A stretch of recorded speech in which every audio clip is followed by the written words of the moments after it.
Okay, welcome to Congregation L'Dor Va-Dor's weekly chat with two rabbis. We are so lucky. We have Rabbi Barry Silver, our progressive rabbi who leads our congregation. And we are so fortunate to have Rabbi Zvi Kahn, Orthodox educator and rabbi, with us each week. We are just thrilled to have you both. Thank you very much. I will turn it over to you to talk about Torah and more. Thank you. We are also very fortunate to have Sharon, who plans and orchestrates this and so many of our other events. And I appreciate the others who are here. I think we're going to have an interesting discussion today about some current events in America and especially in Israel. Rabbi Kahn, I'll leave it to you to begin our discussion about the Torah passage, Bamidbar, and then we'll continue talking about current events. Thank you very much. Always a pleasure to be here. And the Torah portion this week is called Bamidbar, as Rabbi Silver just mentioned.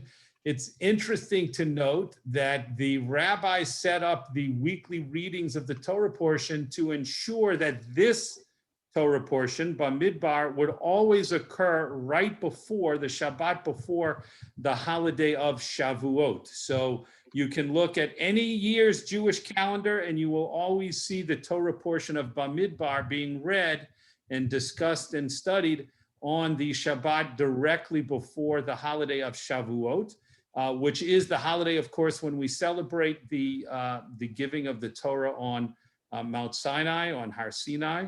And one of the, of course, most obvious questions that is asked is, why? Why was it important? Why is it important to read the portion of Bamidbar right before the celebration of the receiving of the Torah?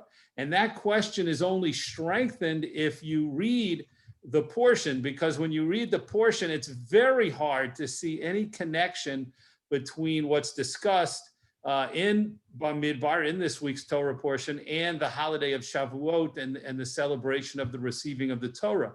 And to illustrate that point, I'll just mention, and it's easy to kind of summarize the whole Torah portion. It discusses the counting, a census counting of the Jewish people at that time, and then it discusses how they camped, and meaning in what order the different tribes camped, and how they traveled. In what order did the different tribes travel, and how did the Mishkan, the tabernacle, which was a place of prayer and a tent of meeting and communication between God and Moses and the Jewish people, its location and how it traveled as well, and how it was taken apart and set up, etc.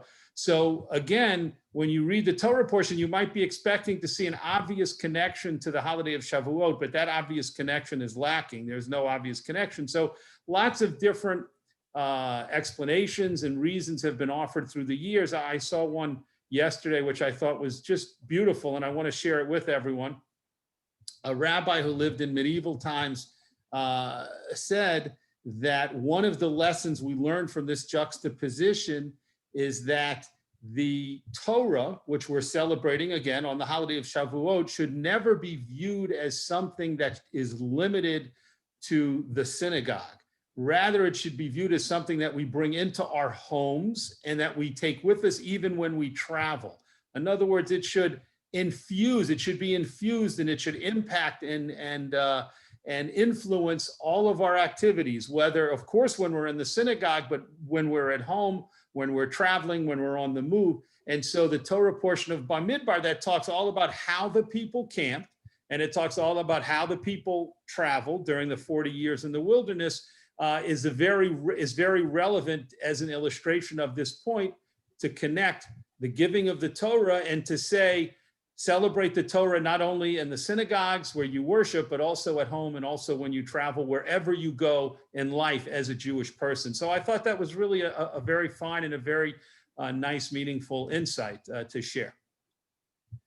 Yeah, I would amplify that as well, to indicate not only that the teachings of Judaism can apply everywhere, including in the wilderness, but also they apply to everyone.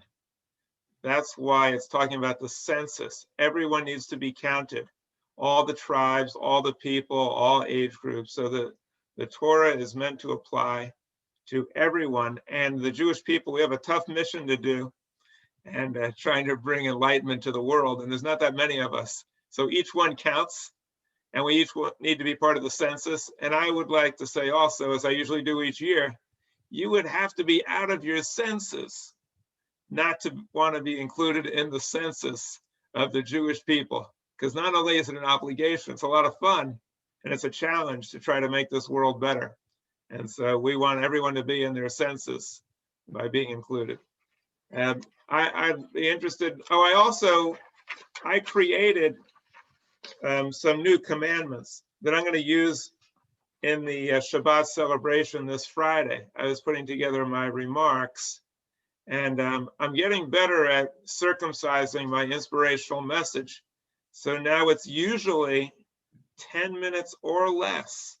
And so now I'm going to have 10 commandments or less. This is going to be pretty quick, because I wanted to issue these commandments, and I wanted to ask you, Rabbi Kahn, do you think that these 10 commandments are the best that we can do as far as coming up? If you were going to choose today 10 guidelines for our life, would these be the best you could come up with, or could you come up with some better ones?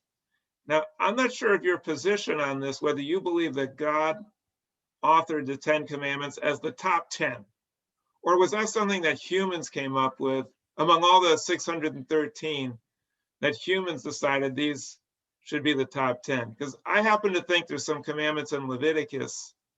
Don't stand idly by the blood of your neighbor. If your neighbor does something wrong, chastise him. Don't join a multitude to do evil. I happen to find some of those to be more sublime. So I was wondering, do you think some of those, or maybe other ones that we could come up with, might be better? Or would that be blasphemy to suggest that we can improve upon God's top 10? In any event, I came up with these, which I will share, but I'm interested in getting feedback. Maybe you can come up with some other ones or some better ones. So these are the top 10. By the way, we know the 10 commandments aren't all commandments. Like the first one, I am the Lord thy God who brought you out of Egypt. That's not a commandment, it's a statement. Anyway, I came up with this. A wondrous creative process throughout the cosmos constantly transforms what is into what could be, transcending all, uniting all, and within all, including you. Do not take this creative power in vain or minimize its potential to transform your life in magnificent ways if you are open to the creative power within you. Do not worship lesser powers such as money, fame, popularity, nation, religion, holy books, or man-made gods. Honor Father Time and Mother Earth, the source of all life, the best evidence of a power greater than ourselves and the manifestation of daily miracles. Engage in moments of contemplation and quiet reflection of the natural world, the cosmos, and the sanctity of life, and give Earth a chance to rest. Do not attack, assault, or destroy others financially, emotionally, or physically, and protect yourself and other sentient beings from harm and aggression. Do not take what is not yours or seek credit for the work of others. Seek to limit human population through family planning to provide sufficient resources on Earth for humans and fellow life forms with whom we share this planet. Be open-minded and dialogue with those of different views. Base your beliefs on evidence, reason, and science, not wishful thinking, authority, or holy books. Don't adulterate the truth or lie to gain advantage over others. Speak truth to power, even if it takes you out of your comfort zone and inspire others to do so. Consider future generations, not just your own immediate needs, and leave the world better than we found it. So I know some of those, Rabbi Kahn, you would definitely disagree with, but I'm just curious about what you think of the 10 commandments. Is that the epitome of the Torah's commandments, the top 10, or do you think that was arbitrarily determined? It's a very interesting question. It's, I think it's really one of the fundamental questions in Torah study, which is, what is the intended significance of the 10 commandments? Meaning that there are hundreds and hundreds of commandments throughout the Torah, and what was God's intention? Was it in fact to say these are somehow the most central, the most vital, the most important? One approach is to say these can be viewed as categories, and all of the other hundreds of commandments in some way or another can be seen as kind of subcategories are listed under each one of these. These are major categories, which is not an easy exercise, but there have been authors and thinkers and scholars who have taken the 10 commandments and listed them as main category headings, and then listed all of the other hundreds of commandments under each one. But if you try that exercise, you'll see it's really not easy. It's very hard to fit in all of these other hundreds of commandments into one of the 10 commandment categories. So it's a very hard question to answer. I think what I personally feel about the whole situation, about the whole issue, I should say, is that we are obligated as Jewish people to take all of the commandments and the precepts of the Torah seriously and implement them when applicable and when relevant to the best of our ability. And so I myself don't focus on the 10 commandments as these are the 10 kind of to the exclusion of others, or these are the 10 that really I want to focus all my energies on and not pay much attention to the others. It's a matter of saying, yes, there's clearly a centrality and a significance to these being, focused on as the 10 commandments, but there are 10 out of hundreds and hundreds. As we say, of course, we've mentioned before, there's a rabbinic tradition that if the Torah, the total amount of commandments in the Torah is 613. So 10 out of 613 leaves us a lot to do, even if we've already, so to speak, paid a lot of attention and focus to the 10 commandments. Of course, there's no doubt that they're extremely important and fundamental. No one would ever, I think, try to set up a society and not include things like do not murder, do not steal, do not commit adultery. Belief in God is the central belief that I think is fundamental to the Jewish people. But other ones, and honoring one's parents is so important in Jewish life, and I think for anyone who wants to lead a moral or ethical life. But there are other ones that people could argue. Reasonable people could certainly disagree and say there are other commandments that seem to be as important or more important. But to me, I never kind of get into that, because I feel like our job is to do the best we can to fulfill all the commandments when they're relevant and when it's appropriate. Rabbi Kahn, do you think we should honor our parents if they're scoundrels and bad people? So the traditional teaching in the Talmud is that a person should always keep in mind that he or she would not exist in this world without his or her parents, and really focus on that and what that means, that you wouldn't be here. You'd have no choice about anything, about making any decisions or doing anything in life unless your parents brought you into the world. And therefore, there are lots of examples of people going to great lengths to show tremendous honor and respect to their parents, even if their parents were insulting them, mean to them, even parents who had seemingly kind of lost their cognitive balance and got all kinds of different situations where you would think, wow, how could a person kind of put up with that and still show honor and respect? But that's the goal. However, there's a very important line in the sand that the rabbis of the Talmud draw, which is try and do everything you can to respect your parents' wishes unless they tell you to violate one of the laws of the Torah or one of the precepts of the Torah. At that point, you're exempt from following that. So, but other than that, even if they're telling you something that seems, repetitive or seems ridiculous or absurd, you should try and do it, because again, you wouldn't be here without them, and you have to do everything you can, even if they didn't give you the kind of childhood you would have wished or you would have hoped for, or even an appropriate type of childhood. Nonetheless, the bottom line is your existence is dependent upon your parents. So it's a very powerful idea. Yeah, well, to me, I would take issue with the wisdom of that commandment. To bring people into this world only requires a sexual act. The sexual act, you don't even know the circumstances in which it took place. So the fact that someone brought you into the world isn't necessarily a reason to honor them. I think we get into trouble if we automatically honor people just for doing that, regardless of what comes next, because then you might get yourself into trouble if you're honoring people who are dishonorable.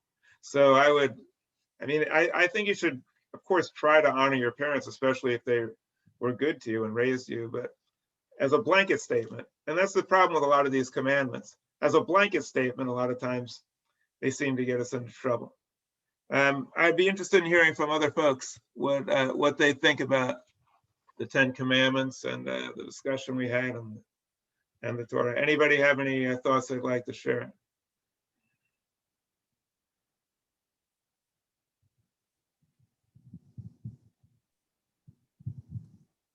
Well, I tend to agree with both of you, both rabbis, on the honoring of parents, because I'm kind of thinking about what you said in your sermon last week, Rabbi. You stated that you wouldn't be here, if, like Rabbi Kahn just said, you wouldn't be here if it weren't for your parents, and I know you were very grateful to your mom and your dad for giving you such a wonderful, childhood and everything. And you talked about that in your sermon last week. And yet a part of me says, yeah, there's those people that, maybe the child was born out of rape or something that was just really, really bad, a really bad situation, and, but I think a part of each person has to thank God that they were born, out of whatever, and to make whatever they can out of their life and come out of that. We've seen so many people that miraculously have turned their lives around from, destitution or whatever, and just come out of it, smelling like a rose, supposedly, and I don't know if that's honor and respect for their parents or honor and respect for themselves. I think it's maybe first you have to honor and respect yourself, and depending on the parents, and especially in a bad situation, maybe there's a little bit of honor and respect there for the parents. But I think in all other situations, I think that yes, you should honor your parents at all times. Yeah. Go ahead, Emily. Too bad my kids aren't here to hear that. They all think they're smarter than I am. They're wrong. But a couple of things about the 10 Commandments kind of bother me. First of all, it's very anti-feminist. Don't covet thy neighbor's wife, but is it okay to covet thy neighbor's husband? Do you follow what I mean? It's like everything in the Old Testament, women are like animals. Just, don't covet the wife or the cow or the sheep or the ass. It's and I have a problem with that. But that's the way it is. And I have to recognize that things have changed, not as much as I would like, but they've changed. Yeah, you probably have a problem with the definition of adultery either.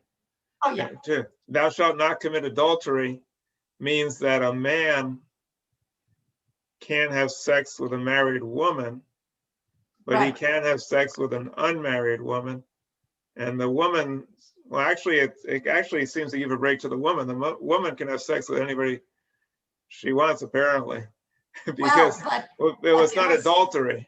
Oh, No. Rabbi Kahn's shaking his No, head that's vigorously. not true, because there are all kinds of penalties, as I recall, for a woman who had, not so much a man.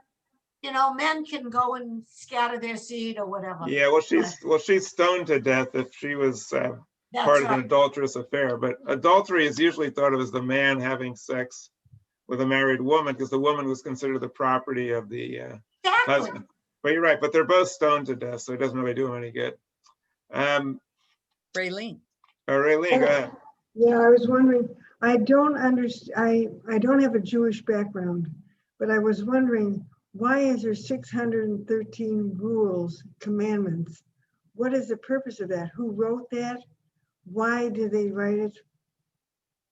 Who can remember 613 commandments? That's a great question. That's why That's why it's something that requires the need to have all these rabbis around. It kind of like is a way to make sure that there's a lot of work for rabbis to do, to explain all these commandments, to interpret all these commandments, to enforce all the commandments. It's a job creation for traditionalist rabbis. And your question is very good. Like, why would you? The Christians maintain that nobody could possibly keep all these commandments, remember them and do them. And so we were set up to fail. And so God determined that nobody could do all these things. So I'm going to make it easy.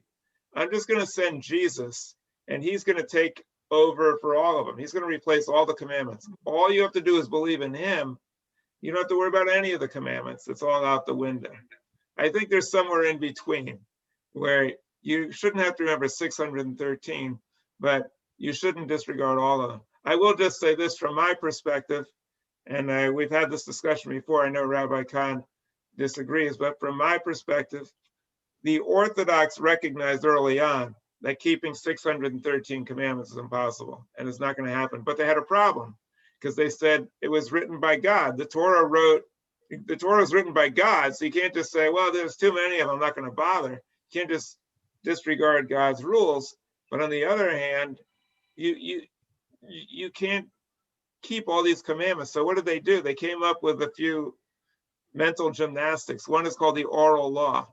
Well, actually, the commandments are all written down, but God whispered to Moses, oh, by the way, you don't really have to do all these in this circumstance. And there's all these ways of avoiding them. So half of them are considered invalid because the temple doesn't exist, even though it doesn't say anything about the temple.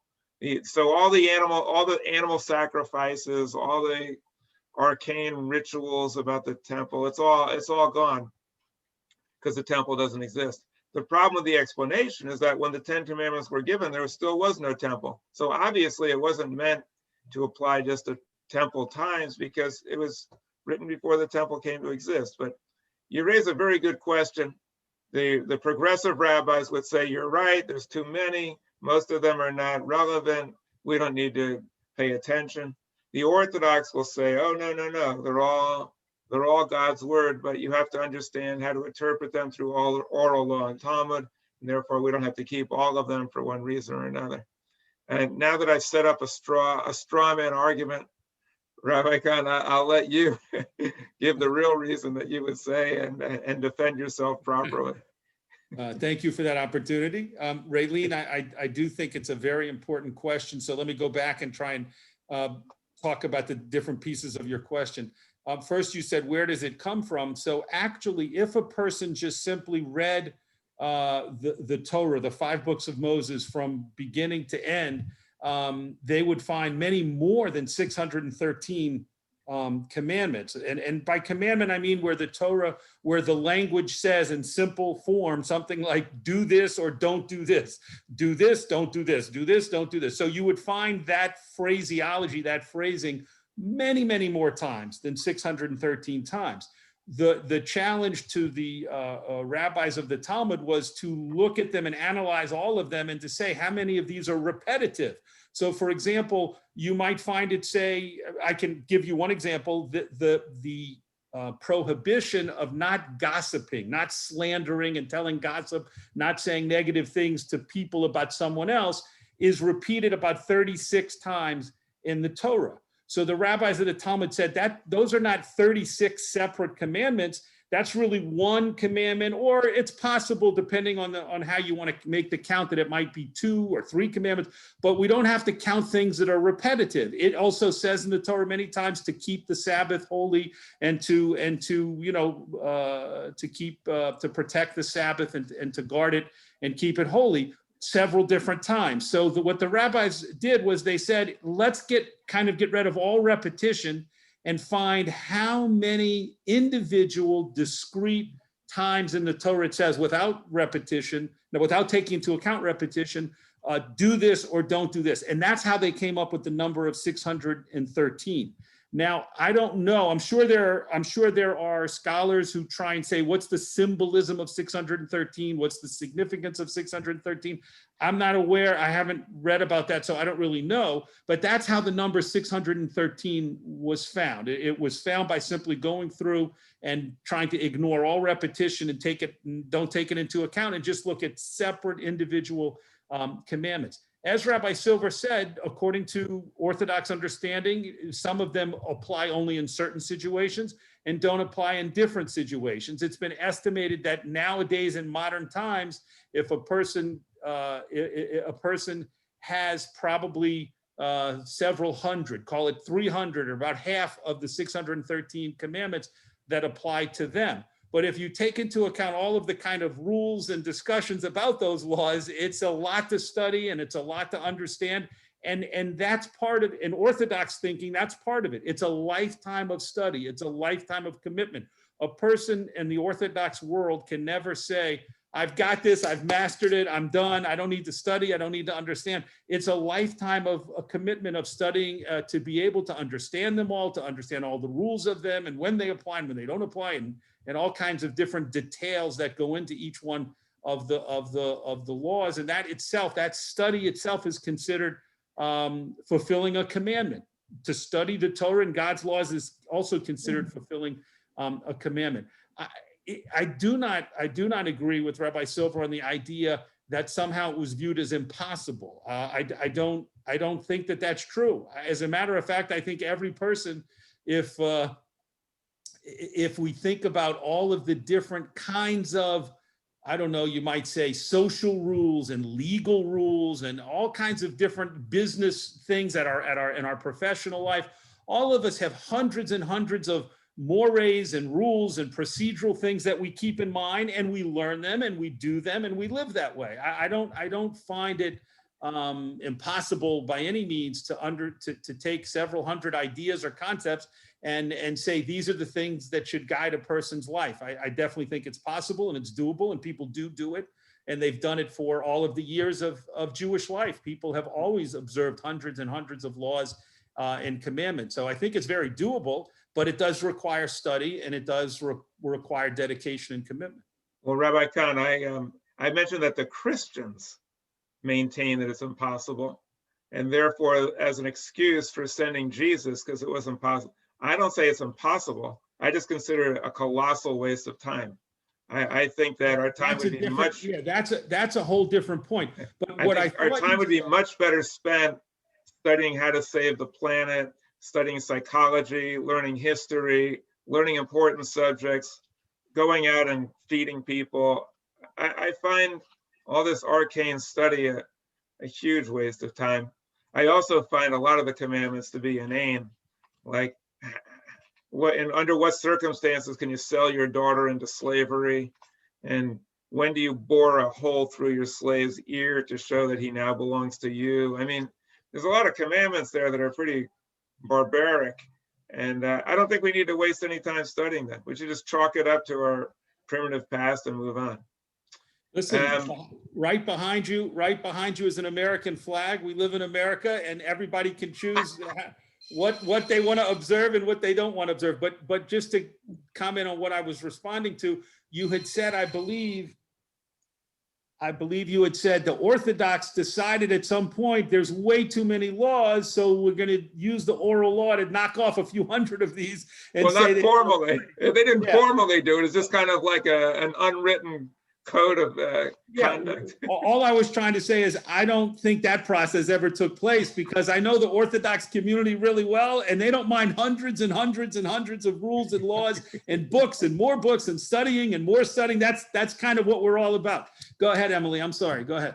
When my kids were growing up, we had a neighbor whose son was very high functioning autistic child, had Asperger's like the good doctor on TV. Okay. He went to University of Michigan, bright guy, all the characteristics of lacking social skills. We had belonged to a Reformed temple.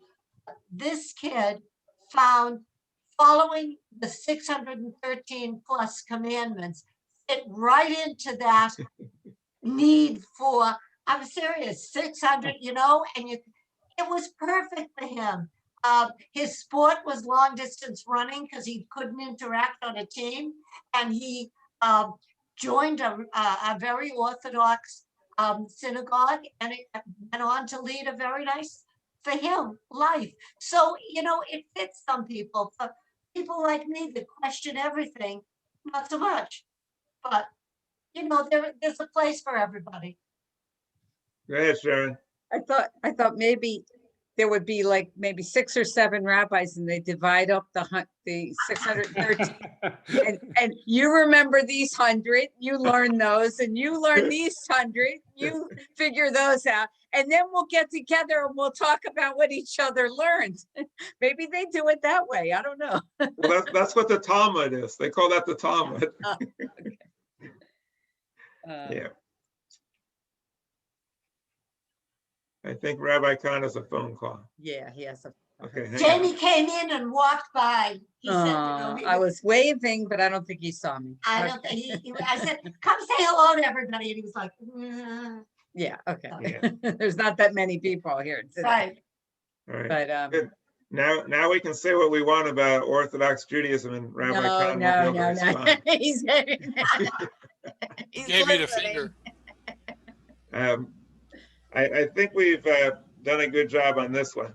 When I think we should move on and talk about what's going on in Israel. That's really pretty much front and center in the news today, and it's something of concern to all of us, I know. And there's probably a fairly wide area of disagreement within the Jewish community on this. I happen to know because I read all the stuff and I hear all the stuff from all the sides. So I get stuff from Peace Now and from J Street with the liberal point of view. And then I get stuff from the ZOA, which is, and other news networks, which is extremely conservative. So I'm hearing from both sides. And then I spoke to my friend Imam Zahera today, who definitely gave a strong accounting of the Palestinian position.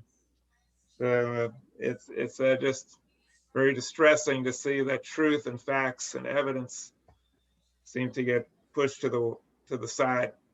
But I am interested in discussing this issue as soon as we have Rabbi Kahn available. Anybody want to say anything else? Go ahead, Emily.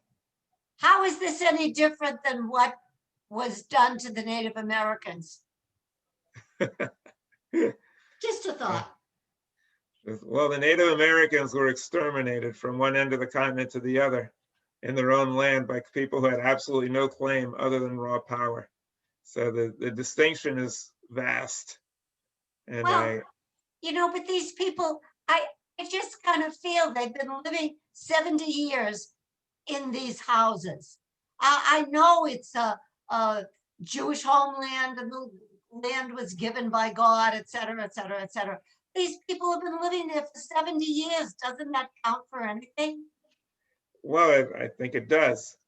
But to compare this to genocide, I don't think is appropriate. And the Jewish people have maintained a presence there. Anyway, Rabbi Kahn, and in your absence, Emily raised the question, how is this different from how we treated Native Americans? I gave a quick response to it. Maybe you would, and then I want to hear from Joel. If you want to just respond to that.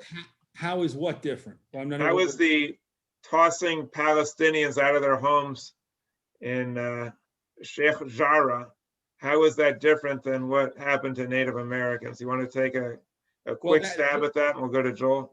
Yeah, sure. The case, the Sheikh Jarrah case, is a very specific case that has a long background and a history to it. Basically, the claim that was brought by to the court by Jewish groups was that these were houses which, it's true, Arabs have been living in, but they've only been living there since 1948. And before 1948, they were actually owned by Jews, and the Arabs, during the chaos of the war, moved in. At that point, it was actually called the Arab Legion, the Jordanian armed force, what became the Jordanian army, but back then it was called the Arab Legion, conquered that area of Sheikh Jarrah, and they took these homes, and the Jews had to leave, and Arab families moved in. And so they made a legal claim saying these people don't really own these homes. These are Jewish homes that they took during the War of Independence in 1948, and therefore they should be expelled from these homes because they were not originally their homes. They took them again from Jewish families who had lived there much longer before. And that was the case that they made. Of course, the Arabs, families who live there, have a very strong counter argument, which is that might be true, but all over Israel, there are people living in homes that didn't belong to them. Many Jewish families live in towns that used to be Arab villages or Arab towns and Arab homes. And so if you kick these people out, these Arabs out of their home based on that argument, you're going to have to go around the whole country kicking people out of homes. And many of them will be Jewish families because the homes they live in were homes that belonged to Arabs before 1948. And that's unarguable. That's absolutely true that during the war, there was all kinds of population shifts and moves, and people ended up in homes, whole neighborhoods that were, let's say, Arab became Jewish, and whole neighborhoods that were Jewish became Arab in different places. And so that's why it's been such a complicated case and a case that's gone on for a long time. But it's not a matter, it's a basically based in technicalities in the law. It's not a matter of like, oh, they're Arabs, let's kick them out of their homes. I mean, Arabs live in homes all over Israel and no one's coming to kick them out and say, you can't live here. This is a very specific legal case that was brought and it was supposed to be decided, and that led to a lot of these tensions that exploded, and the court said, well, now we're going to put it off to a later date. Hopefully things will settle down and they'll make a decision. I do think if the court makes a decision to move these people out and have Jews move in, it'll be extremely controversial and could possibly lead to more violence. I don't, who knows what'll happen. I hope not. Well, some of the details also are that the court did rule. The court did rule that these homes belong to the Jewish people who are there. So they told the Palestinians who were living in the homes that they could pay rent. So they said they had a right to lease the land and it would be owned by the Jews, but they had the right to live there. But the Palestinians stopped paying rent. They just disregarded their obligation to pay rent. They just said, this is our land and that's it. So it's a little more complicated, but I do appreciate your honesty, Rabbi Kahn, because I agree with you.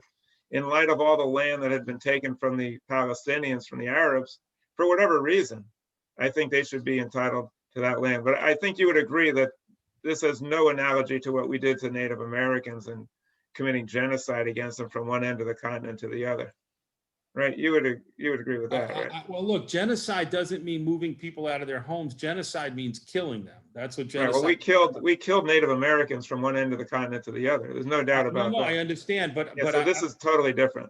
Many Palestinians, many Arabs have been killed through the wars. Many Arabs have been killed at different times. Many Jews have been killed in the wars. Many Jews, innocent people just going about their lives, have been killed through terrorism. It's a bloody conflict with a long history. But no, I don't think it's a comparison that's fair to make on either side. Yeah, but also the Arabs started all the wars of aggression. They weren't started by Israelis. Go ahead, Emily, and then we'll have Joel. Emily, you're muted. Genocide was your term, Rabbi. I was talking more about moving people, moving a tribe from this area to another area. The Trail of Tears and that kind of thing. Taking them from the land where they were and moving them to another place. And in that, I see kind of a similarity, not the genocide for sure, but the movement of people to allow for the expansion of the white interlopers. Joel, go ahead. Now, I see the analogy, but the Trail of Tears, as you probably know, resulted in many people dying along the way and living in horrific conditions. And a lot of Israelis and a lot of Arabs have died along the way too. Yeah. Go ahead, Joel. Getting back to the commandments, to tie something in here, the commandments.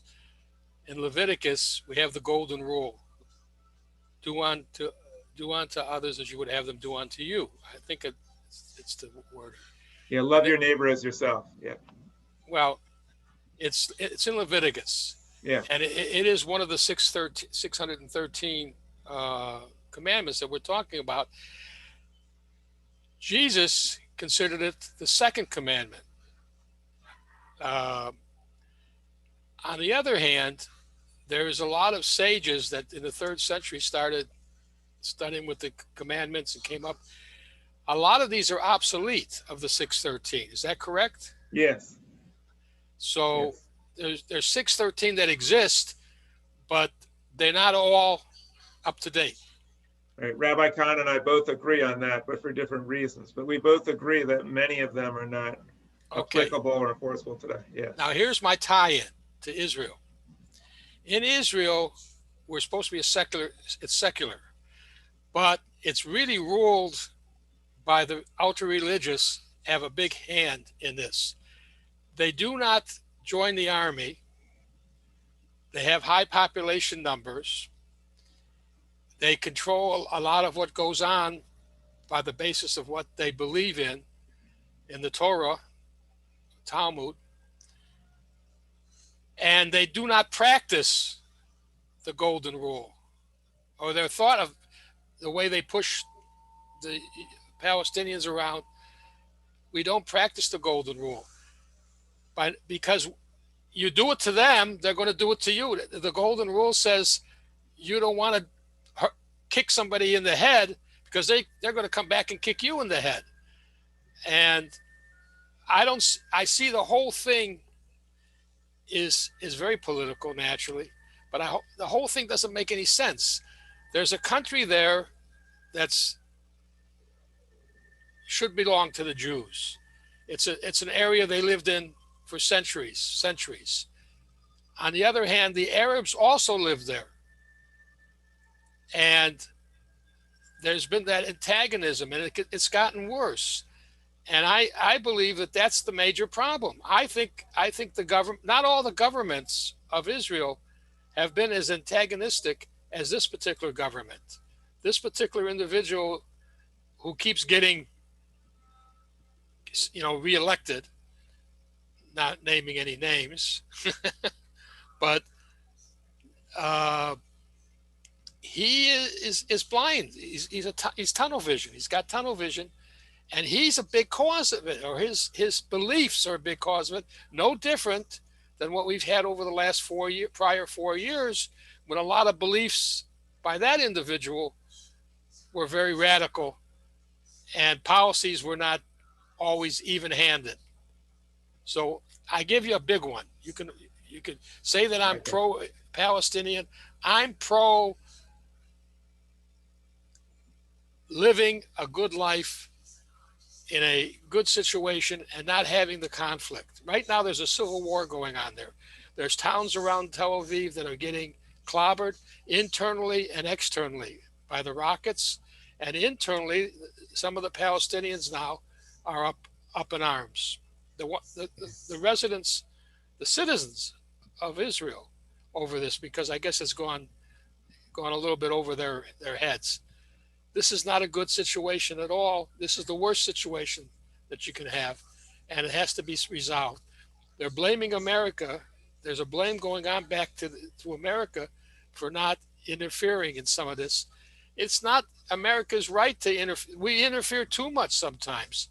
And I don't think in this situation that we should get too involved, directly involved, because I don't think I'll use a bad word. We're damned if we do, and we're damned if we don't. And that's the situation that America's in right now.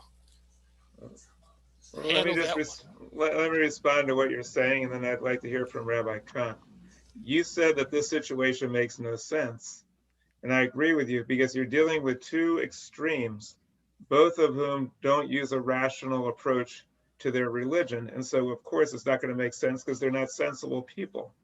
So you have one group which is very closely allied with Hamas and with the Quran, which says that non-believers should all be killed and Jews should be exterminated. You have a Hamas charter, which is calling upon Jews to be annihilated and saying vile, vicious things against Jews.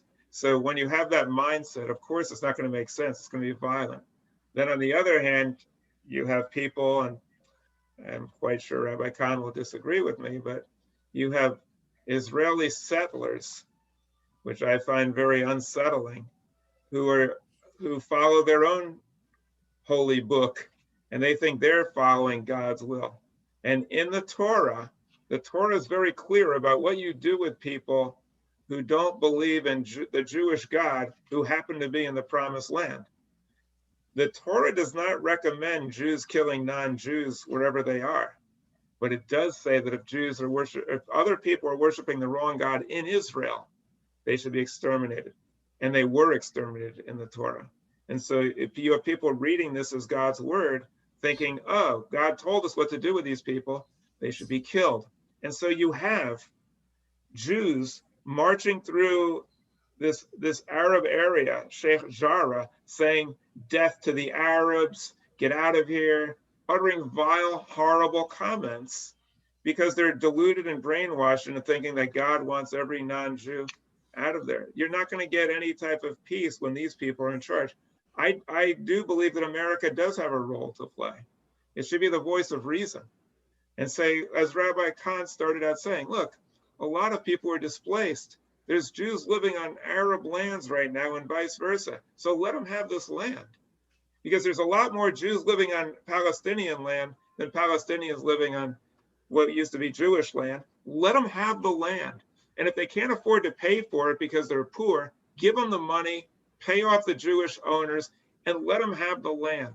That would be a voice of reason. And they should also say to the Palestinians, don't go into a mosque, which you yourself say is a holy place, and start amassing weapons there, rocks and bricks, and use the sanctuary of the mosque to rain down weapons against Jews who are at the Western Wall. And then don't complain when you do that they're going to retaliate against you. There should be a voice of reason. And I agree with you also, we're not getting it out of Netanyahu. He caters to the right wing, the zealots. He's not going to stand up to them. And so I think America needs to step in as the voice of reason. By the way, Netanyahu's name means God's gift. And so you already get a sense from his name who he thinks he is. And you're not going to get a rational view out of him either on this occasion. Rabbi Kahn, what do you think about this situation? I think that there's a very important point to be made here, and that is Israelis, and I'm talking about Israelis across the spectrum, but I don't mean without exceptions, but in general, Israelis view their number one concern as security. And the reason they view their number one concern as security is because, unfortunately, from 1948 until today, there have been countries, there have been groups, there have been individuals in the Middle East who make no bones about the fact that they don't want the Jews to be there. They would like to kill them if they had the chance. They would massacre them if they have the chance. And sometimes when given the opportunity, that's exactly what they did. And so when you have people who are committed to your destruction, and you have people who do not don't seem to mind this idea of putting bombs and blowing up children and women and innocent people in a home, in a hotel, at a Passover Seder, whatever the case may be, hundreds and hundreds of terrorist attacks through the years, not to mention the wars. So number one concern is security, and security is established, at least, many people say, and I think this is what works in Israel, through deterrence, through building up the idea that if you're just quiet and peaceful, we're going to try not to bother you at all. But if you attack Jews, if you attack us Israelis, we're going to attack you back. That's what we're going to do, because that's the only way to deter the violence. We're not going to speak nicely. We're not going to talk with platitudes and, oh, we love peace. If you attack us, we're going to attack you back. You're going to pay a price for attacking Jews. And to my mind, that is exactly what happened in these incidents. In the old city, as the rabbi just mentioned, everything was fine until they decided they were going to start throwing bricks and rocks down on Jews praying at the Western Wall. There are some people who would say, oh, we should be above the violence. We should understand they're angry and we're upset. But that's not how Israel works. The Israeli police said, that's what you're going to do? Then we're going to come up there and we're going to do whatever methods we need to do to stop the violence and to stop you from attacking Jews at the Western Wall. And then it spiraled, and before you know it, you have people in the Gaza Strip firing rockets. And so Israel's position is, if you don't fire rockets, we're never going to attack you. If you fire rockets, we're going to attack you, and you're going to pay a higher price than any price we're going to pay based on the rockets that you're firing. And when people talk about Netanyahu, and I think there's a long list of things that you can say against Netanyahu, the reason he's been in office as prime minister more than any prime minister in the history of the country, more than David Ben-Gurion, the founding prime minister, I believe, is because he's known as a man of security who will establish security and deterrence. And that's what a majority of Israelis want. But there are so many other problems that, that's why we keep seeing election after election.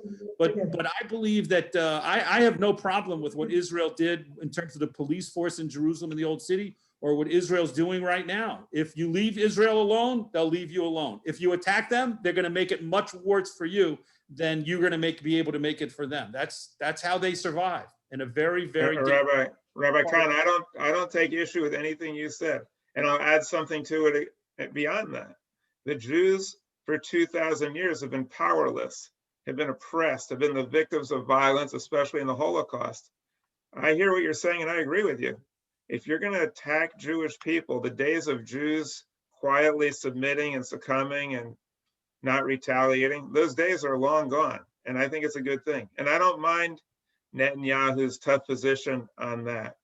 But I believe that before all this started, and it's not a justification, but before it started, you had right-wing settlers marching through areas, Palestinian areas, shouting things about killing people, and I believe also committing acts of violence and doing horrible things in these areas, which as Joel said, is just mindless and instigating violence because they think that all these areas belong to them.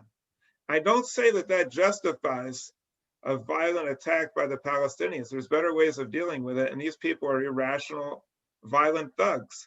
But these people, the settlers should be reined in, and they shouldn't be running around instigating things and creating violence, especially on Ramadan. They know, and I think the settlers want violence. I think they're instigating violence so they can unleash the Israeli military against these people to try to wipe them all out. So I agree with you, though, Rabbi Kahn.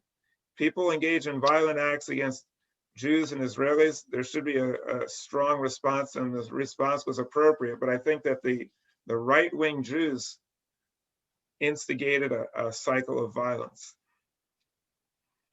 I haven't seen anything in the news that I've seen, and I'm sure there are things I haven't seen that supports that as what started this process or incited this process. I just that is the problem.